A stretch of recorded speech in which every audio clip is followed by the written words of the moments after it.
Welcome back. We're here at Urban Legend Crypto with my co-host Brent Jenny. We're here to present to you the latest and greatest of what's going on in the crypto world. We're here to serve. So without further ado, here's Brett. What's happening, Pedro? What's happening? A lot of interesting things happen in blockchain and crypto this week. Starting to see the bottom out of a lot of things. I mean, personally, I think the bear market has came and gone, and we hit a high of 31,000 on Bitcoin. Now we're down to what, 26, 27,000. So, listen, man, it's dropped $5,000, right? Right. That's kind of crazy. It's dropped $5,000, and it's been sitting around that price action between what, 26 and 28 for the last 3 or 4 weeks. And I think that from here on out, you know, we're still going to have some chopping, but for the most part, we're on our way up. And one thing that I've noticed the most are a lot of these altcoins, but really good altcoins that have really good utility behind them, like Chainlink, Atom, a few of the other ones like that. They have gone down to nearly the bottom that they've been on.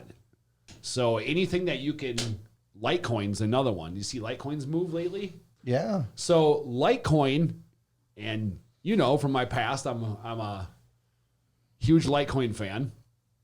And there's been more Litecoin addresses opened up lately as of Bitcoin addresses. Because did you see what was happening with Bitcoin with it getting all backed up? No. What happened with that? So there's this guy, Jason Williams. And Jason Williams, you can trace back to like Anthony Pompanato, and back in like 2000, 14 or 15, something like that. And those guys were actually mining Bitcoin from the very beginning. So back before Pomp became Pomp, he was just a regular person getting into Bitcoin. And he did a lot of things with Jason Williams. So Jason Williams has been around for a long time. Jason Williams, I think his background story is he's from like Brooklyn or Queens or something like that. Grew up completely disadvantaged neighborhood. Ended up going to Harvard, graduating from Harvard, I believe, and then started some like medical supply business and ended up selling it for like $100 million. Wow. So very, very successful in what he does. But so he's kind of a agitator, right? Is he likes to kind of see what things can happen and what things are going to be going on. Has a very successful background. He's been in Bitcoin, started mining Bitcoin back in 2015, 2016. And what he did was somebody about 4 or 5 months ago basically said that, have you ever heard of Bitcoin ordinals? No.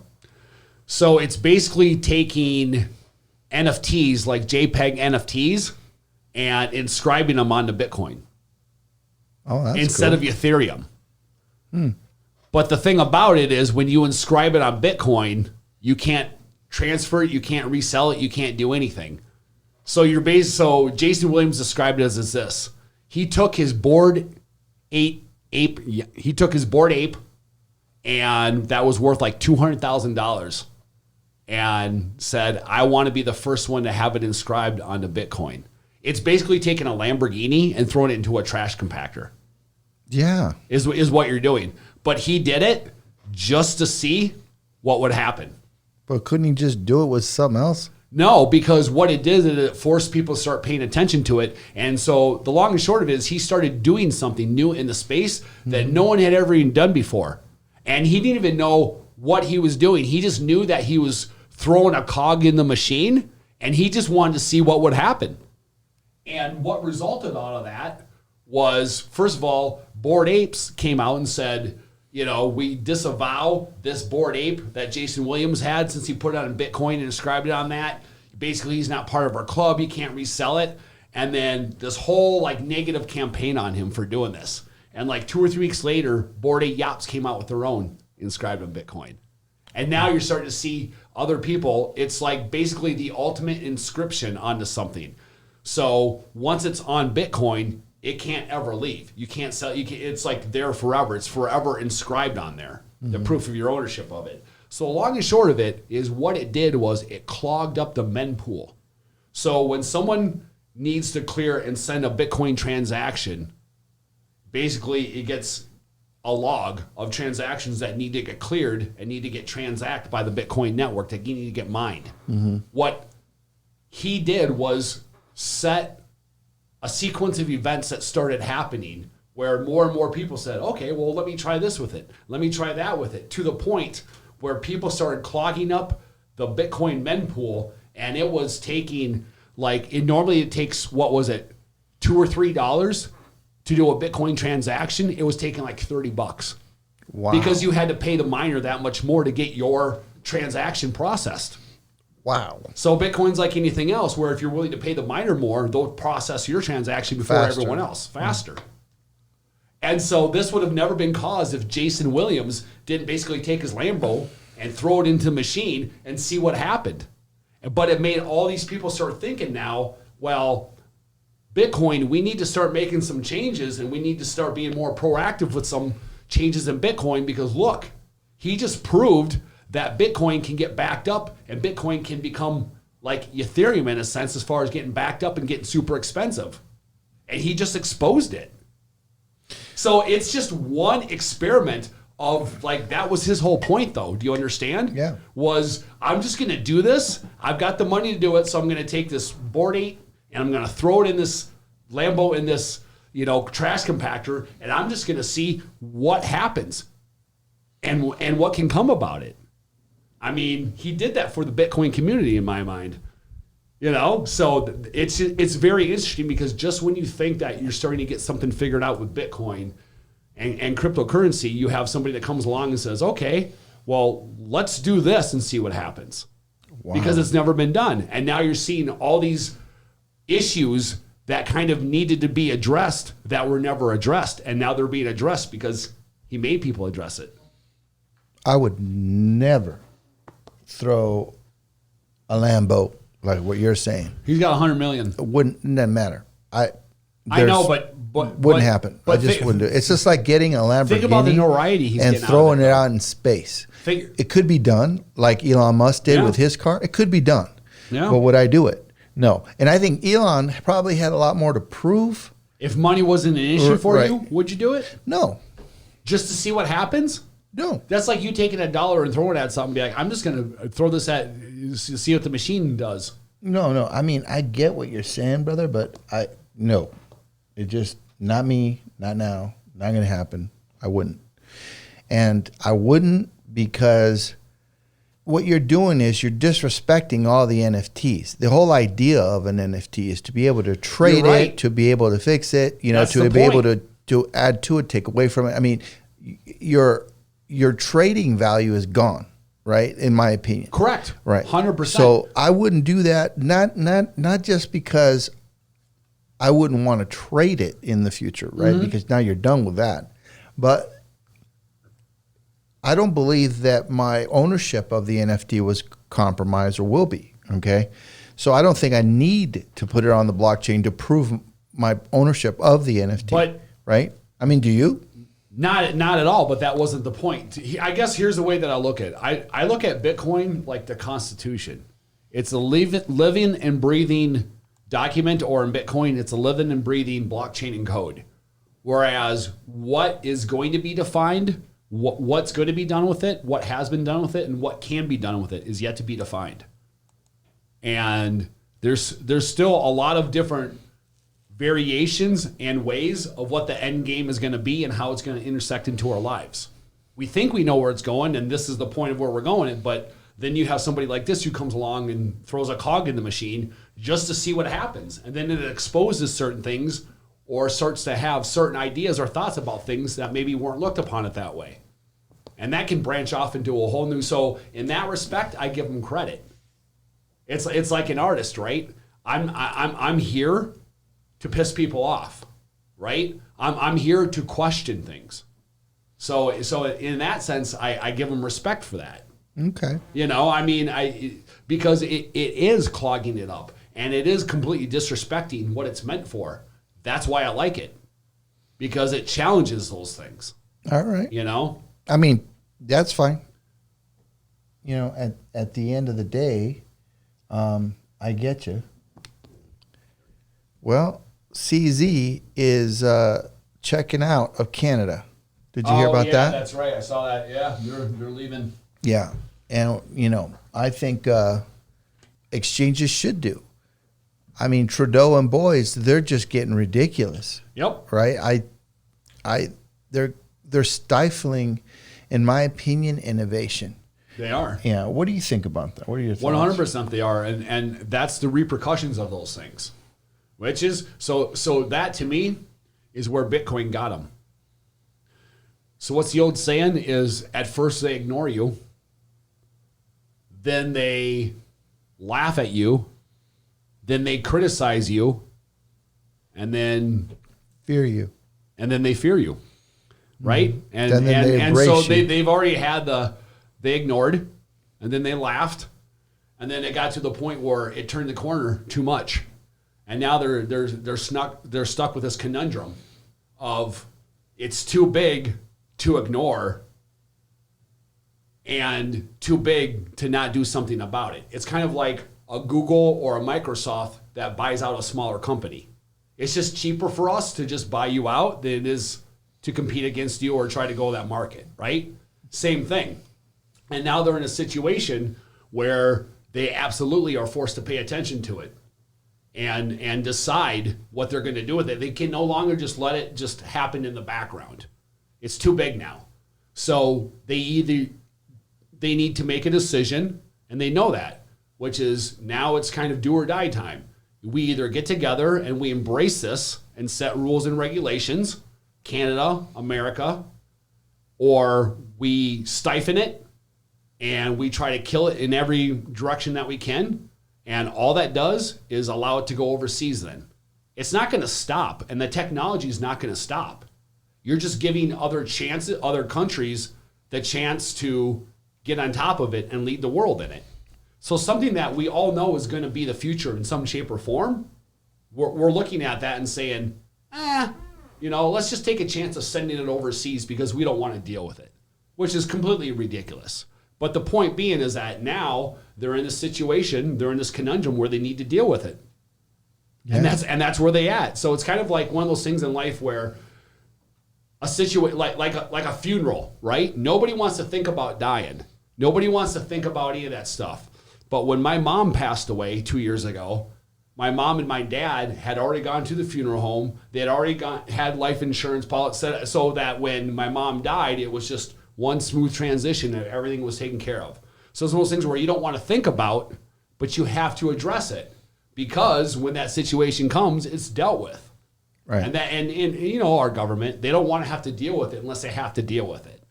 And now they have to deal with it. Mm-hmm. Period. Yeah, I agree. So here's my 2 cents on that. CZ, he's not a dumb guy, okay? For him to pull out of crypto in the trading and aspects of the exchange in Canada, I don't think he's trying to teach Canadians anything. I think he's looking at it as a business move because it's getting hostile right now in the West. And why? All right. I think it's because of FedNow. I think it's because of the introduction of CBDCs that are really close to getting approved. I also think that, and this is just my opinion, which you may share, but if you break down this puzzle, all this stuff started happening about a year ago where they're starting to restrict not just crypto, but anything to do with the banking system, any competition to the banking system, and even the last 5-6 banks which happen to all be crypto related, and especially the Silvergate, where they were direct competitors to the Federal Reserve on 24/7 liquidity with SIN, right? So I'm looking at these puzzles. I'm watching the exchanges. Like, for example, why did Binance stop in their tracks with, they halted 3 times the exchange for Bitcoin. That's why. Right? Because the mempool got clogged up. Because Jason Williams originally 3 or 4 months ago with the idea to take a bunch of data that has nothing to do with money and throw it into it. Because Bitcoin can facilitate, the cost of Bitcoin to have a Bitcoin transaction is dependent on the data that's in the block, not the amount of money. So that was his whole point. And it started from that. And that's what I'm talking about. Think about that repercussion. I'm going to take something, I'm going to throw a Lambo into a trash compactor just to see what happens. And the result 3 or 4 months later is that Binance is halting their exchange 3 or 4 times because of an action that you did that people started following. Think about that. That's what I'm talking about, man. Now you mentioned it. That's some power, bro. Now you mentioned it. You see what I'm saying? Well, yeah. Could you imagine the cost to Binance? That's what I'm saying. That's why they did that. With like maybe a couple cents, Dude, a couple bucks. Jason Williams did not 30, 40 know bucks. that was going to happen. He just did it just to see what would happen. And that's the point of doing that. Think about that, man. That reminds me of when I was a kid. I don't know if you did this, but there used to be anthills everywhere, when you're a kid. Yeah. And so, you would get some honey. You put some honey in the anthill. Then you'd go and get a piece of food, meat, whatever, just to see what they do, right? Yeah. You eventually end up stomping that sandhill and getting ants all over you, right? So I wonder what this guy's intent was, if any. I think you're right. I think he just did it as an artist. He straight up said that. If you go to his Twitter post, he straight up was like, yeah, that was his exact words in an article that he was interviewed in, which is, I wanted to take a Lamborghini and throw it into a trash compactor just to see what would happen. Just to see the, excuse my language, shit show that will happen. That's crazy. So, it's like for his own entertainment, right? You've got more money than you know what to do with it. I'm just going to do something just to for my own entertainment. I just looked at Bitcoin. We're up 2.5, 2.7, 27,000 and change right now. So yeah, that did happen, but Bitcoin is bouncing back. Yeah. So if anything, then that's a test of Bitcoin too, which that even strengthens a bull market even more, which is they tried to do something here that's never been done, and it actually resulted in a major exchange halting 3 or 4 times, but Bitcoin don't care. Bitcoin's still going. That's the point. That's another result out of throwing your Lambo into the trash compactor to see what happens. Yeah. Do you want to talk about Fed now? Do you know? Go ahead, man. That's more. Well, I have some thoughts, but go ahead. Sure. Man. You want me to start? Yeah, of course. Okay. Of course. Well, I'll give you the elementary version of what I understood anyway. So basically, Fed now is not for us as individuals, whereas Bitcoin is for us as individuals, right? Fed now is for all of the banks that belong to the Federal Reserve System here in the U.S. And basically, all it does is finally provides the banks an instant service. So whereas before, the way Fed now would work, they would use the ACH system. You familiar with that system? Yep. Okay. And the problem with that system is that it would be very slow and done in batches. So if you had a transaction, you would either have to wait for if there's a weekend because coming. Because they only did those batches a couple of times a day. That was it. You either met the time or you didn't. Right. So which is in our current technology is archaic as hell. Okay, for them to take that long. There are a lot of companies, they call them zombie companies, where their liquidity is very bad. And now they're suffering because the banks are not loaning them the money. So this will help out, I think, those zombie banks, the zombie companies where their margins are very, very thin. I think it'll help the average company or business. So I don't see it to be a bad thing. The verdict's still out. I know this is a precursor to the CBDC that they eventually want to bring out. But all this does is give you real-time settlement payments. That's it. So anybody, ACH basically is a settlement procedure that kind of went through before, which is if you ever had it where you deposit your check on a Friday afternoon at 4 p.m. and they say, sorry, it won't be cleared until Monday. What do you mean it won't be cleared? It's my money. You're using American dollars to settle this transaction with. How is that money not good for it when it's done in US dollars? But because of the system and the way that's set up, like we said, it's done in batches and only done a couple times a day. It's not done on weekends. What this does is allow right now settlement payments. And I think they were going to charge consumers, what, $19 or $20 a month? I think was the fee, but you could literally have right now real-time settlement payments. So if it's Saturday and you get a check at 9 o'clock in the morning, you can literally deposit it into the bank and it's cleared and ready to spend at the second you deposit it versus having to wait till Monday or Tuesday or whatever. Well, I think, number one, that should be free. It should be free. That should be. I mean, no kidding. Yeah. That shouldn't be a situation where the people, business owners, have to pay for yet another banking service. Well, think about this. If I don't have money in my account and my debit card bounces or something like that, I get charged. So they charge you for not having money in your bank. Think about that. Like the charge isn't going through because you already don't have the money. But then they're going to charge you because you tried to buy something without having money. So for not having money, to try to use money when you don't have money, they charge you money. Like just, you get what I'm saying is the whole thing is redundant and ridiculous. I mean, first you can tell me when the money that I have, first you can tell me when I can actually have it in my bank to spend it.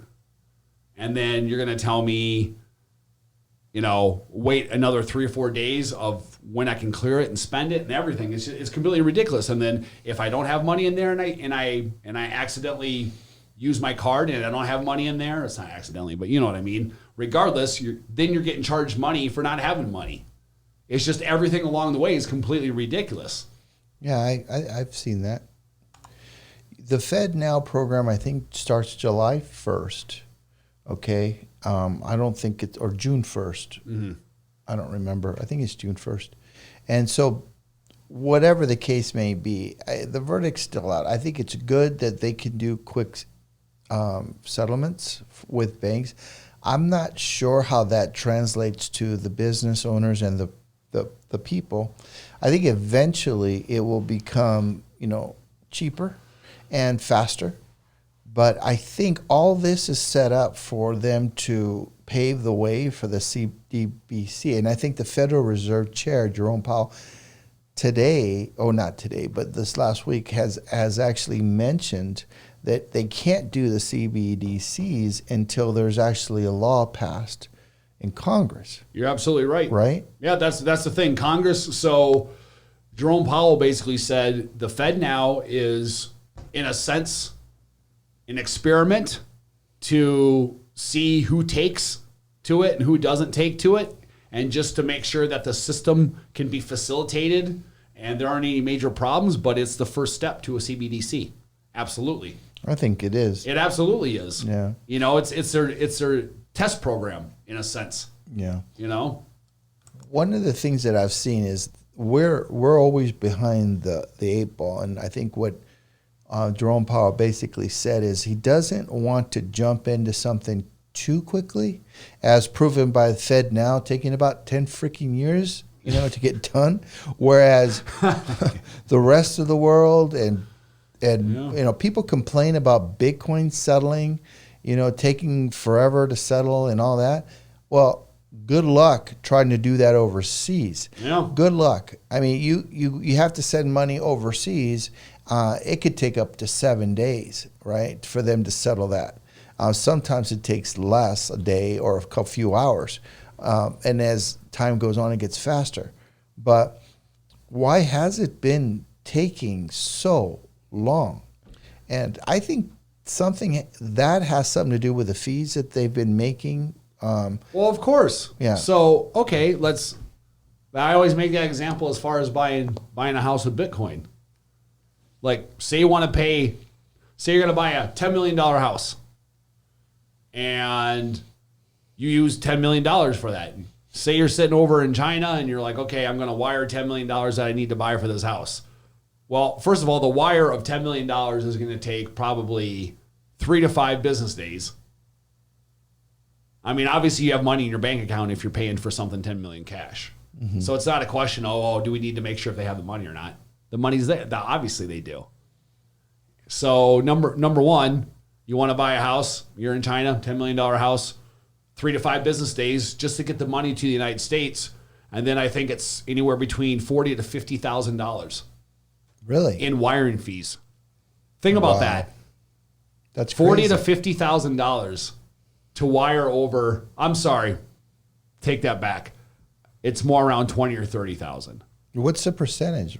I'm not sure, but I just remember doing the different calculations online and looking at different scenarios and different price points, and I think that was the number that stuck most to me, which was $10 million, because a lot of people who are going to buy a house with Bitcoin will buy a luxury house or the proceeds from that, so kind of the same, right? Mm-hmm. So a $10 million house in China would take 3 to 5 business days and cost between $20,000 to $30,000 in wiring fees. If you did that, if you paid for it in Bitcoin, it would take about 6 to 7 minutes, and it would cost you about $10.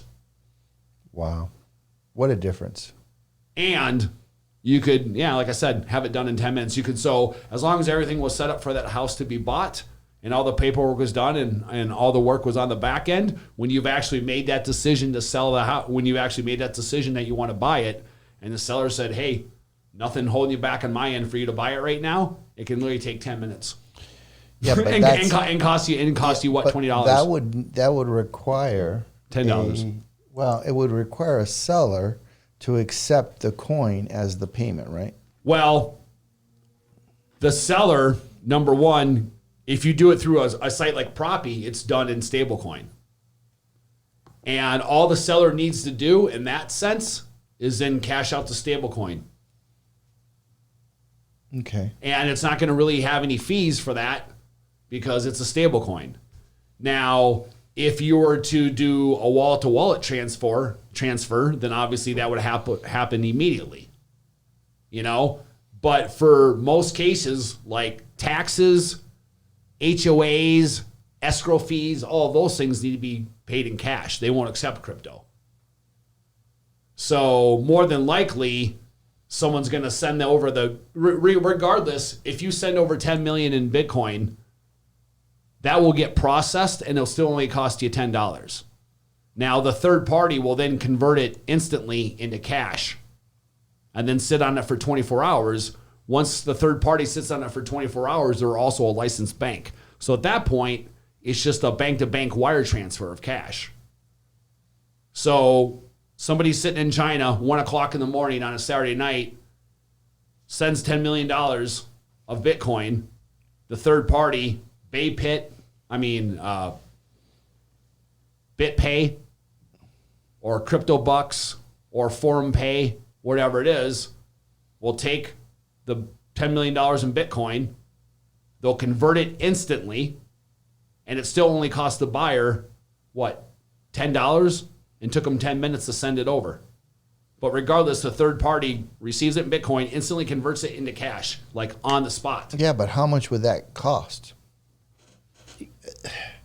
The only reason Bitcoin isn't being used like to settle like credit card payments is I think a Visa can settle like, 14 million a second transactions or something like, or a minute. Do you know? All right, Bitcoin can only do like, I think 7 a minute or something like that. Litecoin. Or a second. So Litecoin. Yeah. And But see, that's my point on Bitcoin. So how fast does it cost to settle a transaction for gold? Same thing. Bitcoin's like gold, which is you're not using it you're using it for a store of value. right? So you don't take your bars of gold and use it at the grocery store or the gas station and then have to wait for the settlement of gold. Christ, can you imagine how long that would take? No, you use a debit card.